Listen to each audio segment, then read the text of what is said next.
Pjesë Tekselia e Partisë Demokratike, kandidatja Senada Mehmeti, e cila thotë se është dënuar gjatë ditës së sotme. Me deputetët, si pedagogë që jam, bëj gjithmonë një protestë paqësore në ato momente. Po ndihmoja, isha bashkë me një zonjë tjetër e cila në ato momente nuk u ndje mirë dhe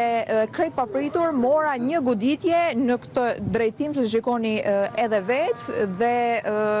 në ato momente nuk u ndjeva mirë. Po mundohesha që të gjeja një drejtim se ku të dilja, nuk e kuptova se çfarë po më ndodhte dhe shqyrzotit në atë moment mu gjend afër edhe deputeti Bars Fahia që është edhe doktor, i cili bëri profesionin e tij të doktorit, ndërkohë që kemi një orë që presim ambulancën edhe ambulanca nuk ardha akoma, presim që të shkojmë në urgjencë dhe të marrë edhe mjekimin e duhur. Kjo dhunë ndaj meje e cila ishte e paspjegueshme, por edhe ndaj çdo qytetari tjetër që është ushtruar sonte, ka vetëm një qëllim, që të ndaloj protestat dhe të shkaktoj një lloj frike dhe tek qytetarët e thjeshtë për të ndaluar protestat. Por ne nuk do të ndalojmë protestat, do t'i vazhdojmë ato që kur mua të më pyesin studentët zysha për çfarë duhet të qëndrojnë në Shqipëri, t'i jap një përgjigje. Meritokracia, demokracia dhe rinia që qëndron në Shqipëri për një Shqipëri me shqiptarët. Faleminderit.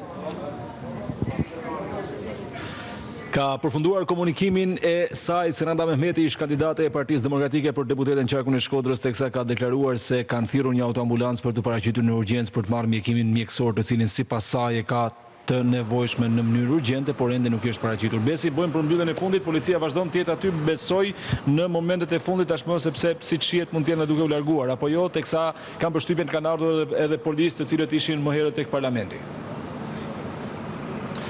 Po besi pikërisht këto efektiv të repartit Shqiponja janë duke u kthyer, janë duke ardhur nga parlamenti, ishin të dislokuar pranë parlamentit për mbrojtjen e këtij institucioni dhe tashmë me përfundimin e protestës, ata janë duke u kthyer dhe sigurisht që pritet të rikthehen në komisariat. Ndërkohë nga ana tjetër shohim që përveç dy automjeteve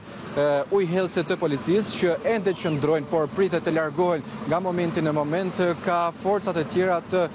ndërhyrjes së shpejtë që janë duke u larguar dhe patjetër do të rikthehen në repartet përkatëse, duke konsideruar protestën e sotme të mbyllur. Shohim që janë vënë edhe shiritet e skenës së krimit, aty ku pas pak momentesh pritet të mbërrijnë edhe ekspertët e krimeve për mbledhjen e provave dhe për mbajtjen e të gjithë proces verbaleve të nevojshëm për sa